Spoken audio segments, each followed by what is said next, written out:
Hi, and welcome to Advantage Point. Train your brain to master your game. I am your host, Tracy Knight, and I am here to help you level up your life. I am excited about today because I love talking about stress management. And we're going to talk about stress management through time management. And I have 10 points that I'm going to go over, and we're going to kind of work backwards on this with the fact that I like to go from the evening to set myself up for my day and how we do this, right? And a lot of times I have people that tell me, they're like, I don't have the time. I don't have time for eating good meals. I have only time to run through a drive-through. I only have time to maybe shower today, which you do have those days. And I do talk about in my book, Advantage Point, that is releasing February 20th on Amazon, that when you talk about this, it is okay to forgive yourself. Forgive yourself and move on so that you can let it go. We talk about letting it go so that you can define, get clear, where do you want to be? In order to let go of forgiving yourself is a way to level up your life. If you continue to hold on to the past, it's going to be a foothold that's going to prevent you from moving forward. So it's really important to create healthier, more profitable, more efficient, more effective habits in your life. So today's topics, we're going to name 10 of these points to help you level up. Now I'm going to work backwards, and I'm going to talk through my notes here that I have, and we're going to work it comes, let's say for hypothetical, all right? You don't have my particular time where you work from like 3 a.m. to 3 p.m. and then you teach culinary classes, and then you get off and you do this, and this. So let's say you don't work 18-hour days, right? And some days I work 4-hour days. Some days I go, you know what? Not working today. And I'm going to discuss just this. But let's take an average work day. Let's say that you're about to get off at 4 p.m. You're about to get off at 5 p.m. So at 4 p.m., you're going to set yourself up for the next day. You're going to look at what is the last things that you need to handle prior to that. Set yourself up to a better 8 a.m. day so you're more productive. Majority of the time when we go into work, we're a little scatterbrained because we go in and we're like, a lot has happened. We leave work, we go home. A lot can happen between 5 p.m. and 8 a.m. As we all know, things can change within an instant. So we want to set ourselves up, have little post-it notes, create these stacks, create those clippy things where you go, okay, this is what I need to do tomorrow. These are the points that I need to make. If you have a meeting for the next day, go over your meeting notes, go, okay, and go over the meeting visually as to how you're going to create that meeting successfully, right? So with that, we also want to look at our meals. So let's say we get home and we have dinner. So on the way home, let's release the day, right? Release and let go from your desk. Walking to your car, you're releasing from your day. You're getting into your car, right? You're starting the car. Let go of everything that bothered you that day and just let it go. Let it release. Start your car. On the way home, you're preparing yourself for whatever you're about to walk into. Let's say you're a parent. Let's say you have a partner at home, and it's your night to make dinner, and you want to make it special. Okay, we're creating better habits, right? We're creating better relationships. This is the new you, not I'm going to go pick up Wendy's, right? So what we want to do is that we want to go, okay, my partner said that they would like this, and I would like this, okay? Let's say your partner likes Chinese fried rice, and you're like, I want to make it a little healthier.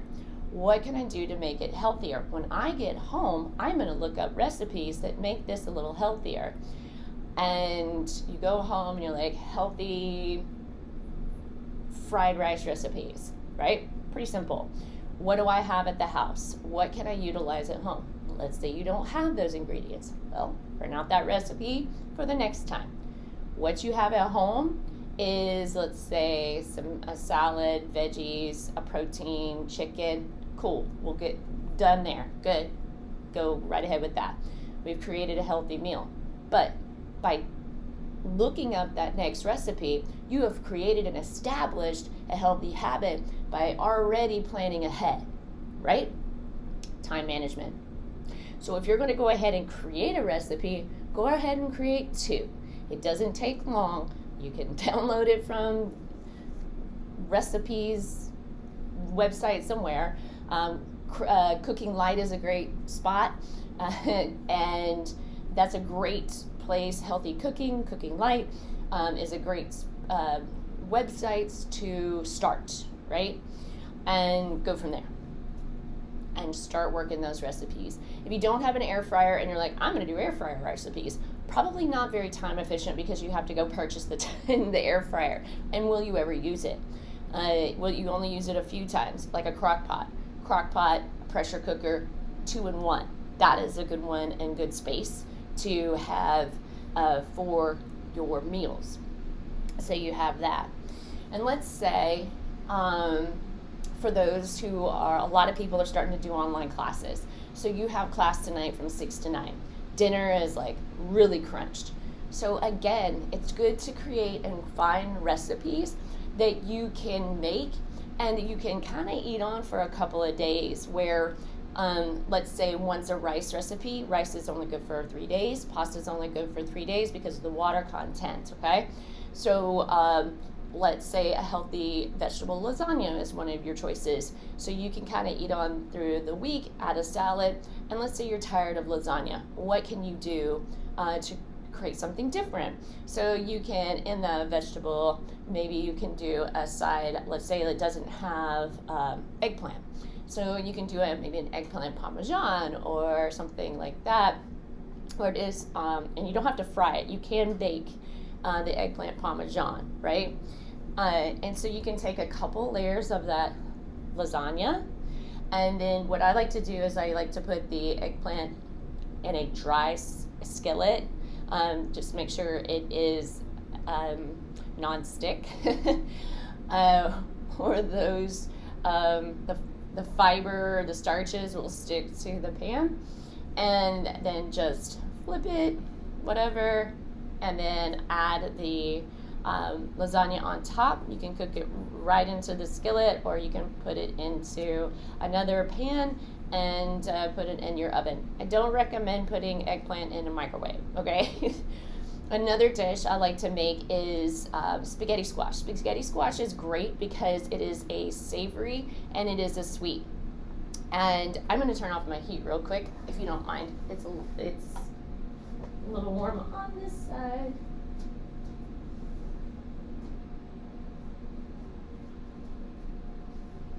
Okay. Sorry. So spaghetti squash is a good one to have because you can have a savory or a sweet. You can add, to balance it, some blanched tomatoes, shredded Brussels sprout, zucchini noodles, and you have a beautiful hot dish or even cold dish. Add a little feta cheese, maybe some pine nuts if you're not allergic to nuts, and a little olive oil. Beautiful, right? And if you want to take my healthy Italian cooking class, I go over that recipe. Now, after, let's say you set yourself up and you're wanting to take classes and you're wanting to get some type of either degree or certificate, you need to establish time, and those are called, appointed times, where from 6 to 9, I have an appointment to be in class. And then so therefore I have travel time, but if you're online, you don't have travel time, but you want to, especially when you live with your family, right, and your spouse or children, you go, okay, mom is, or dad is going to go into class. So give yourself time to kind of like park the car, so to speak, into the garage or parking space of the school and your virtual school, and allow and give yourself time to basically arrive at school to get prepared. Just like a meeting, just like work, you want to arrive at least 10 minutes early to be on time, okay? You want to say, all right, here I am. I am present. I am present for the school. So this is an appointed time. So you have an appointed meeting time, all right? I like to, and I talked about this last week in regards to your personal business plan. And your personal business plan, and as your business, you create and conduct your personal as if it is your business, right? You know, mind your business, right? It is your business. You are your business, okay? You are the business plan. You are the project. So if you want to level yourself up, being curious is always important. Staying creative is super important. And leveling yourself up through education. I'm constantly educating myself in my job. I am right now taking online classes at Harvard for food chemistry. I'm getting my graduate certificate in food chemistry so that I'm leveling up and staying hungry for that information. So I'm leveling up for you, for myself, for my family, to increase my net worth, right? So we're always creating. We're always developing. Now, you have that appointed time, and you are to remain focused within that time. That's why, like, it's good to flip your phone over, and I check it, you know, like my daughter having autism and taking online classes, you know, the door's shut or whatever, you're going to have interruptions. However, make that to where your kids have playtime or someone to watch them or something. You know, this is your time, and you need to be a person that needs to be locked in. And when you're not locked in, you're not retaining that information properly, right? That's why I create video and audio so that people can walk and listen. You know, there's different types of listeners. There's different types of learners. What type of learner are you? It's always a great thing to do to take that test. That's another way to properly manage your time is, who am I? I talk about it in my book, Advantage Point, of getting clear and becoming aware. That's step one of who you are in order to know how to manage your time. If you just get in, you know, like a template, and I just gave you several scenarios, like the online learner, the in-person learner, whatever age you are, if you're a parent or not a parent, if you have a spouse or not a spouse, you have different scenarios that you need to put yourself in and define so that you can create the business plan, right? This is your business plan that I'm setting you up with. After that, after the class, after your appointed time, if you don't have an appointed time, and let's say you have time between 6 and 9, just sitting there, you want to establish, create and maintain relationships. It could be call a friend or engage with your partner, engage with your children, help them with their homework. I like to clean one section of my house each night. The kitchen needs to be cleaned at the end of the evening. It's gross to have a nasty kitchen at the end of the evening with dishes everywhere. It does happen. I totally get it. You're tired. You pass out on the couch. However, when you manage your time better, the more you do it, the better your kitchen is going to be clean. Just think of this. What does your space mirror to you? It's called the mirroring effect. When you have a chaotic house, a chaotic room, a chaotic desk, that is a reflection of what your mind and what you are and how you're reflecting on yourself. People, how they respond to you is the way that you actually are responding to yourself. So they're mirroring what you're projecting. They're mirroring what you actually think.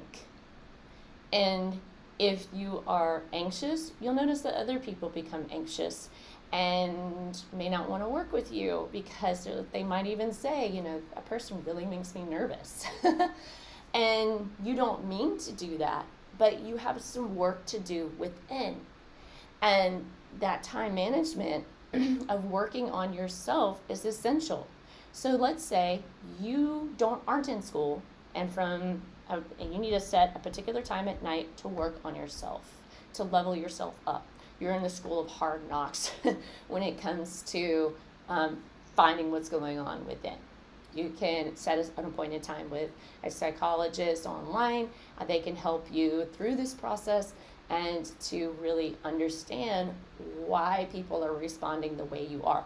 Why are you having these same type of relationships? Why, so really think about what that is.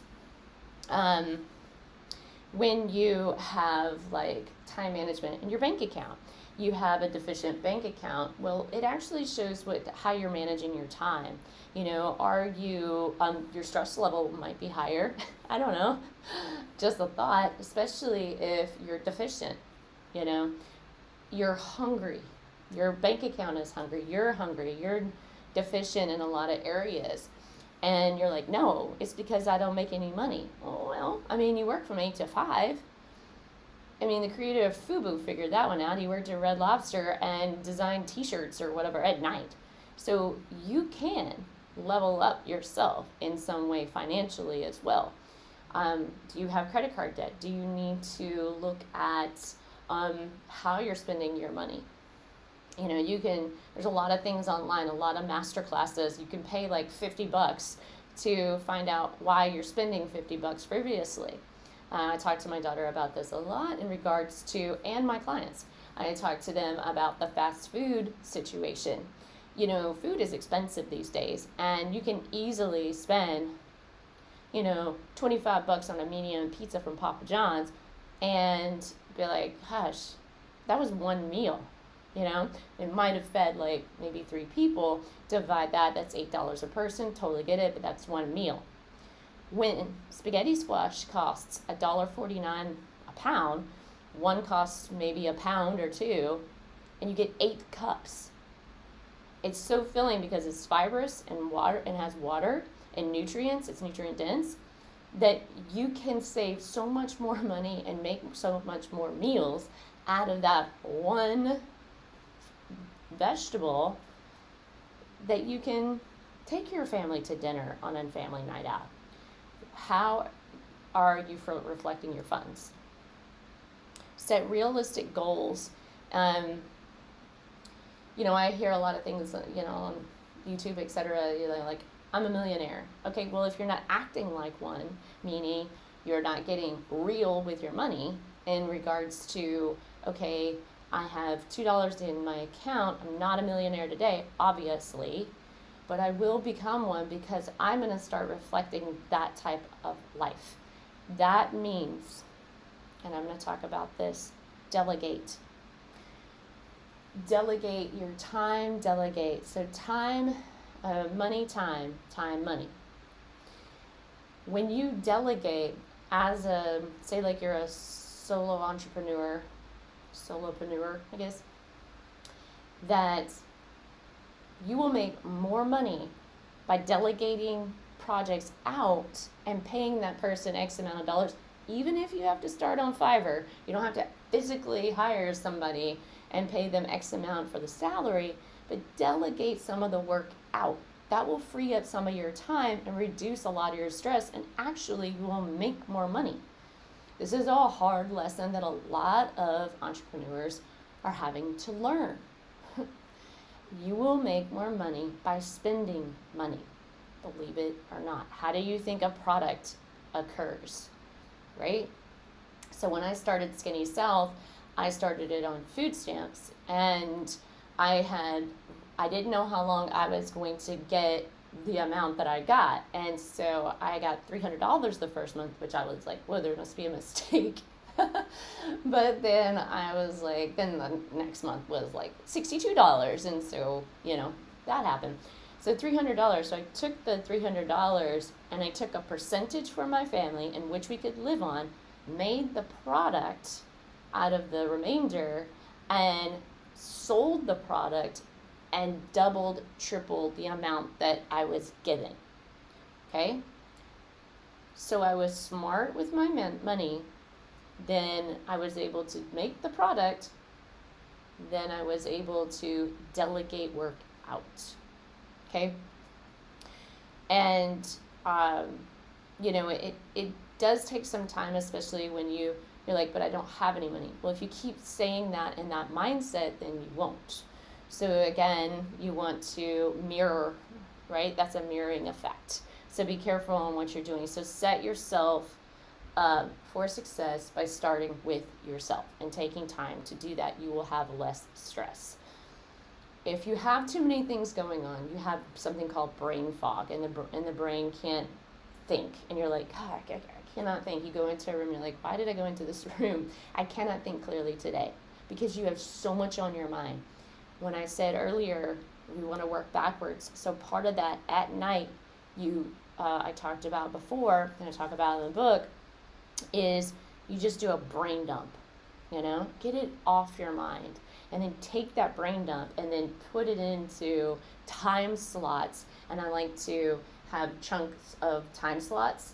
So it goes from, say, before work, before, 8 o'clock. Let's say you have to get the kids to school. So then you go, okay, you technically should have about an hour to yourself, meaning take a shower, eat breakfast before your kids. And even if you want to have breakfast with your kids, you can drink coffee, okay, or drink a hot tea. But then work backwards from that time to where you'll notice you'll need to get up probably about 5 o'clock, because if your kids have to be at school at 7, you have traffic, etc. You need to leave at 6:15. Let's say you live 30 minutes away, okay? You know how far away you live from the school. You have school line. You want to set your kids up for success and help them learn smart, productive manners and habits, right?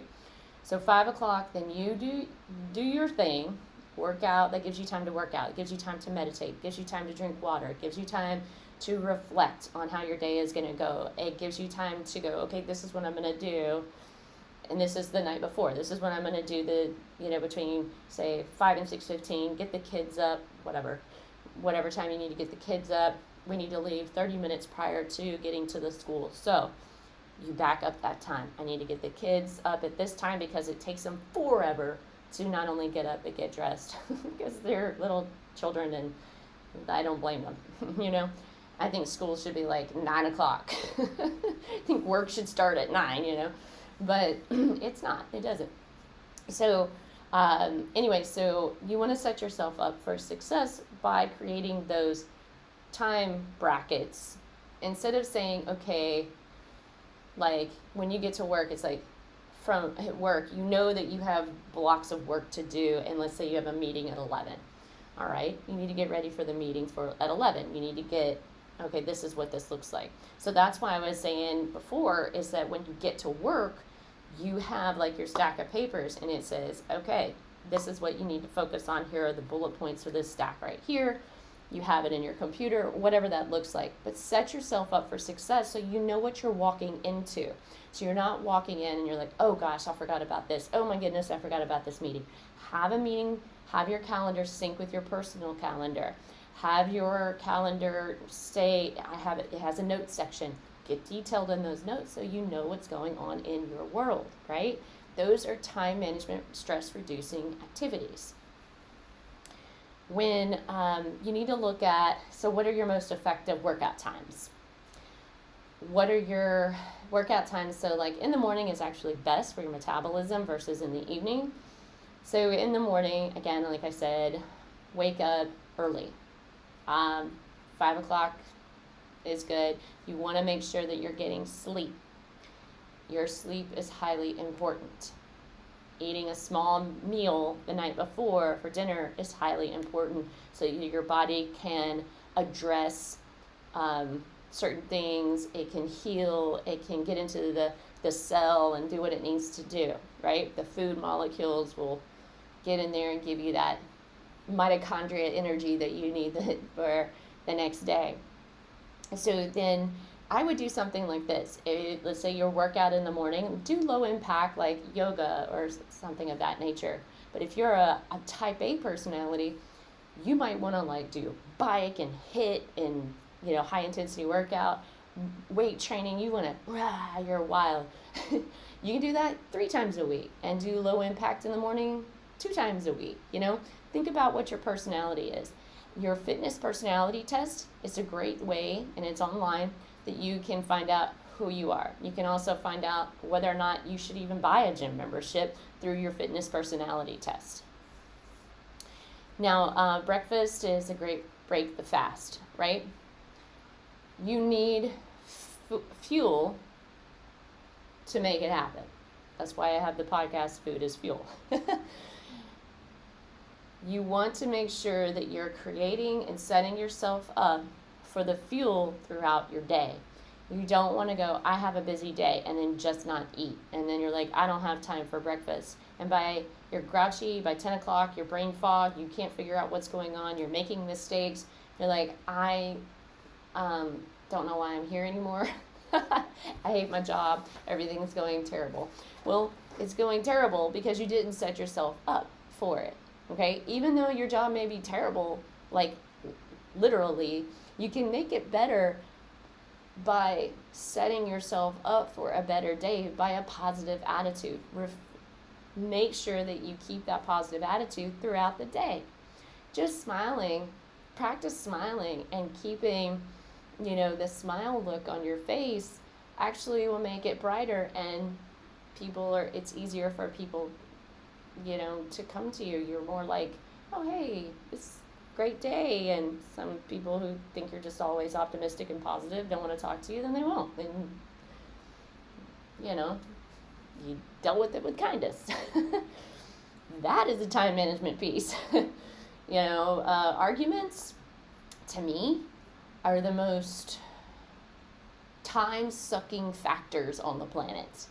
You could eliminate a lot by not getting into the argument to begin with. By taking a step back and just breathing for a second, pausing before you speak, starting with a smile, dealing with it on a kind note, you can eliminate a lot of time-sucking, stress-enhancing situations by just your positive attitude. Learning how to have a positive attitude. I know it's not easy for a lot of people. That's why you have words like negative Nancy. But in order to reduce your stress and help with your time management by just pausing, which takes less than 3 seconds just to breathe, because you're not breathing, your stress is building, that you will reduce a lot of mayhem that just didn't need to happen, right? So de-stress, decompress. This is also a great thing to do when you have appointments. You have a job interview coming up, arrive 10 minutes early. I like to even arrive early for lunch meetings to get myself acquainted with the environment. Take in the environment of your job, where you're having a job interview at. See yourself here. Do you see yourself here? Do you see yourself working here? Do you see yourself in this position? Watch the interaction of other people that are already there working. Do you see anything that is conflicting with either your morals or anything of that nature? So, sometimes when you read something on LinkedIn or Indeed and you're like, oh yeah, this is for me, because you see the dollar amount, and then you get there and you're like, these people are miserable. Do I want to be this miserable working with this? You have that opportunity to decide what you want. If you think you're going to come in and make a change, you know what? Be Superman, be Superwoman, go for it. If you feel like you can do that, don't hold you back. But in order to do that, you have to have composure within, and you have to have the strength within to handle a lot of external stuff that's going on in this environment. The other thing is that just on that note of arriving early, arrive 10 to 15 minutes early, unless they specified in the arrangement, if you're taking a class or something of that nature, and I don't know, they're like, arrive at 7 o'clock because I don't want you here early. Okay, fine. But you can sit in the parking lot, or you can sit outside, or you can get yourself ready for whatever it might be. So you have that. Allow for traffic. If you live in areas like Dallas, or which I've lived in Dallas, or Atlanta, which I've lived, Miami, which I've lived a few places, Houston, Texas, there's a time, certain times of the day that you have to allow for traffic. We all hear about traffic in, places like LA or New York, Manhattan, etc. Well, you have to allow yourself time, and folks figure out how to get where they need to be so they're not late, because folks won't wait for you. That just sets the precedence of who you are. You just don't care, is what it says to a lot of people. And then you say, oh, well, I had this or this happened, or this bus broke down, or this happened. But then they're like, okay, the bus broke down. Totally get it. That does happen. However, is this going to be a problem?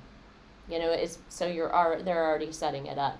So that can cause stress within the environment that you're about to go work in, or that you're working in. So time management is essential when getting somewhere. So think about that. Do the route of the bus the day before or whatever. And so you understand, like, okay, this bus is this time, so I know.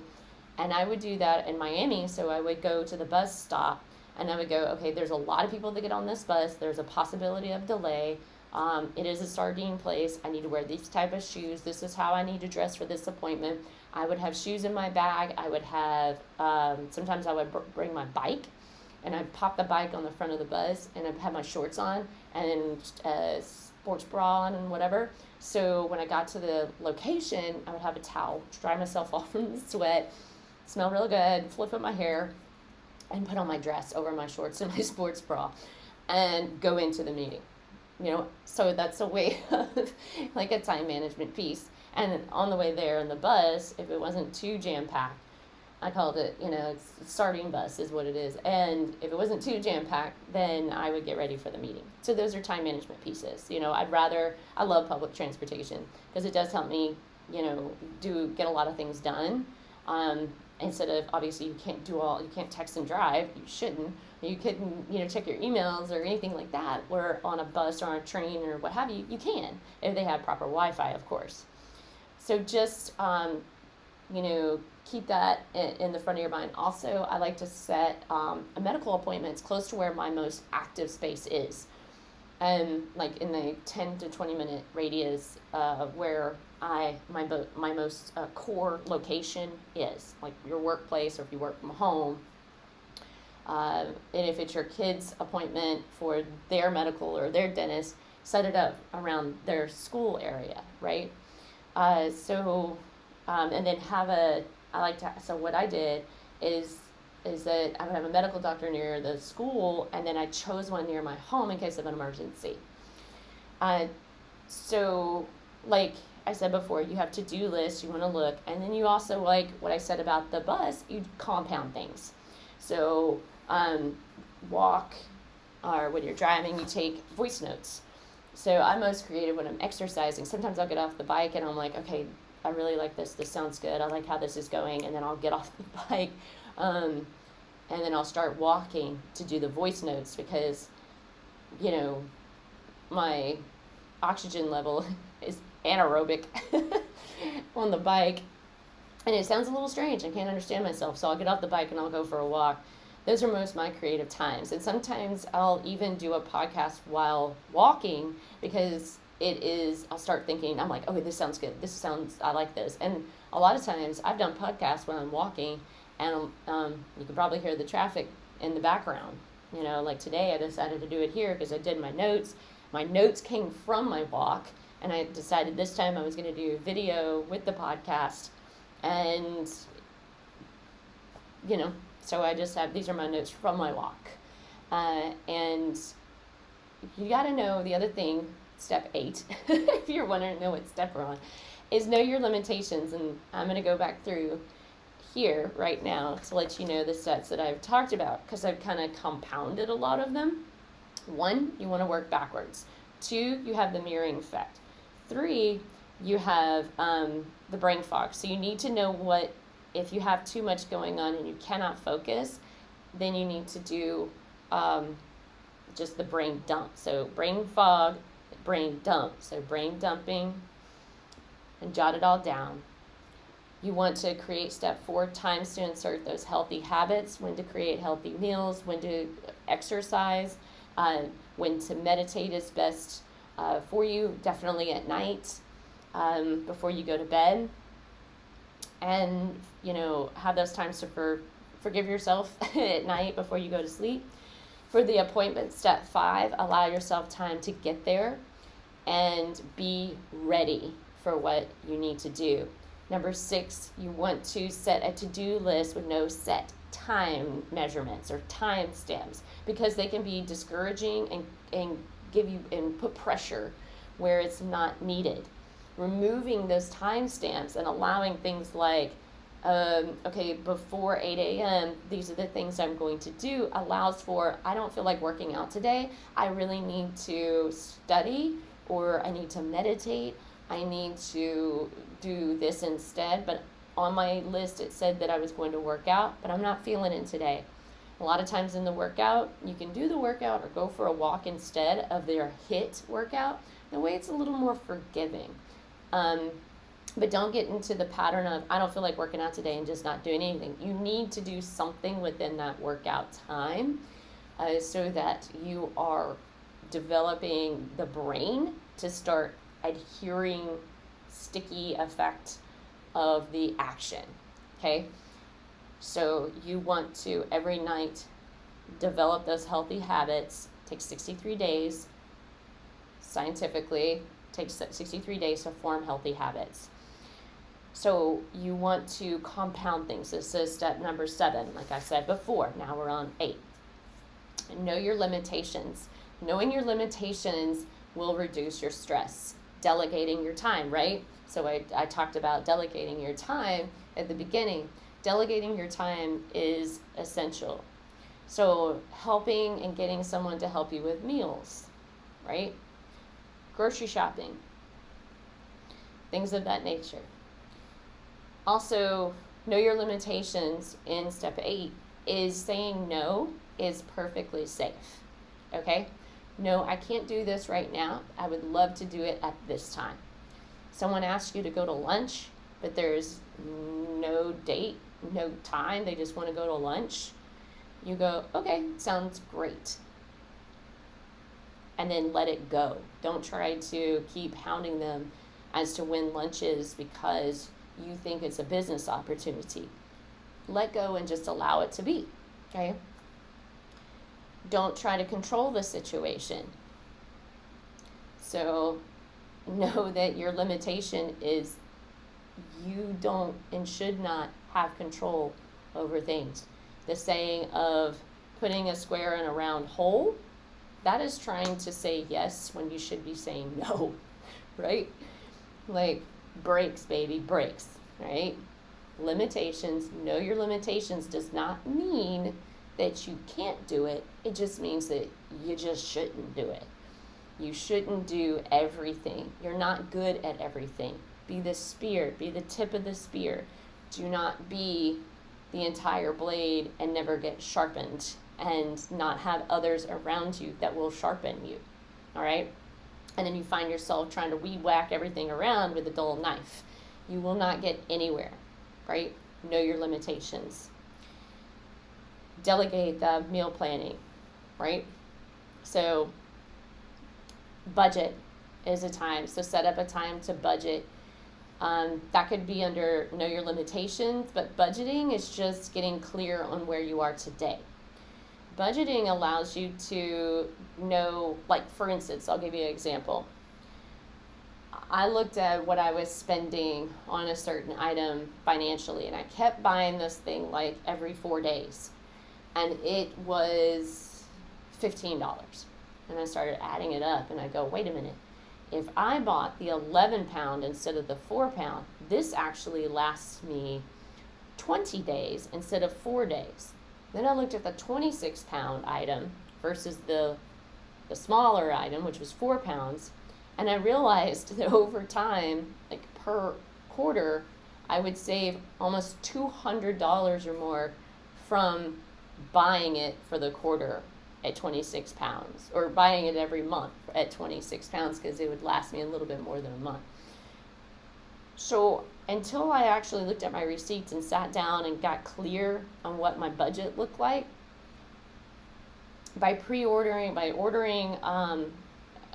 every month, toilet paper, things I'm going to use all the time, toilet paper, paper towels, animal food, things that will last obviously a month and a half, or even a quarter or whatever, but toilet paper I would say a month. Anyways, how much do I need to purchase and how much is in that purchase?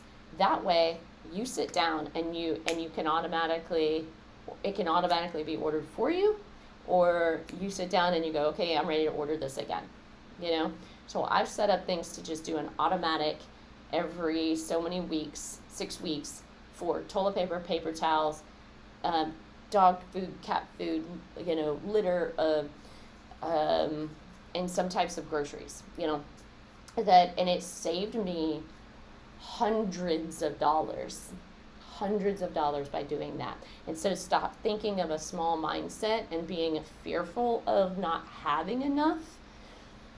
Stop yourself and go, okay, if I don't purchase X, Y, and Z, like I need water for work, right? So I do water bottles, right? Every 6 weeks. And I have a lot of, what is my space? Well, I'll make space because I'm saving some serious money.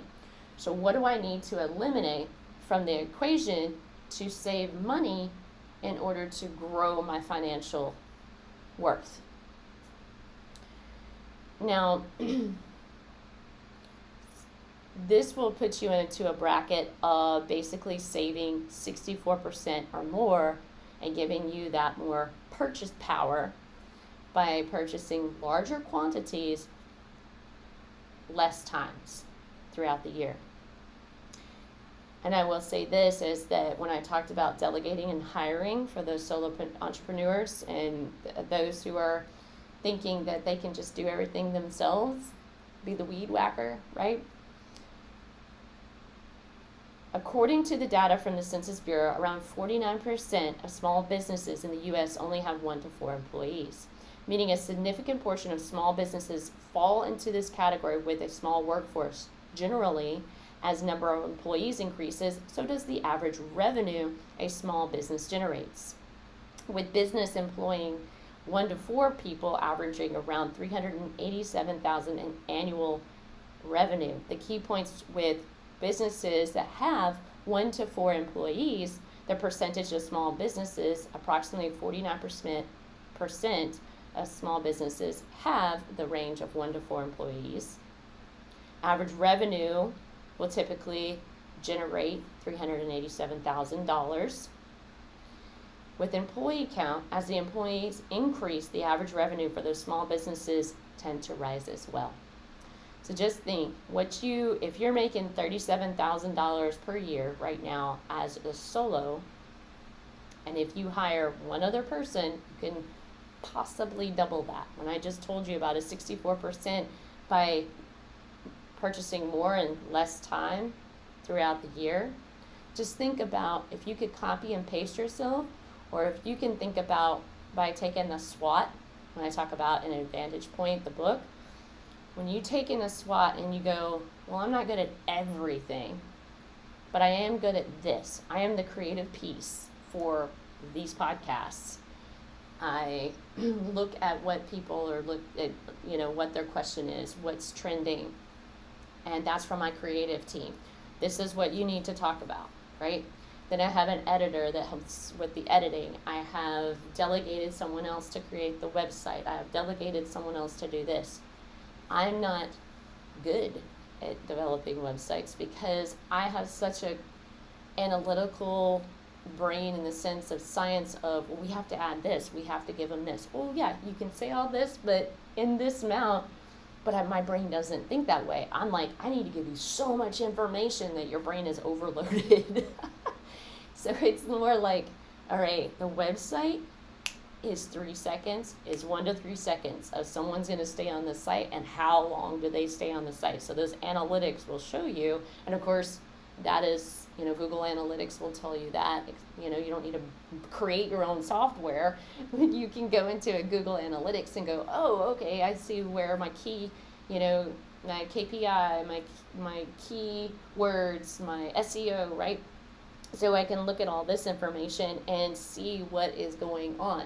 So there are other delegating factors that, like your CRM, your MailChimp, your Salesforce, those are delegating factors for small to large companies.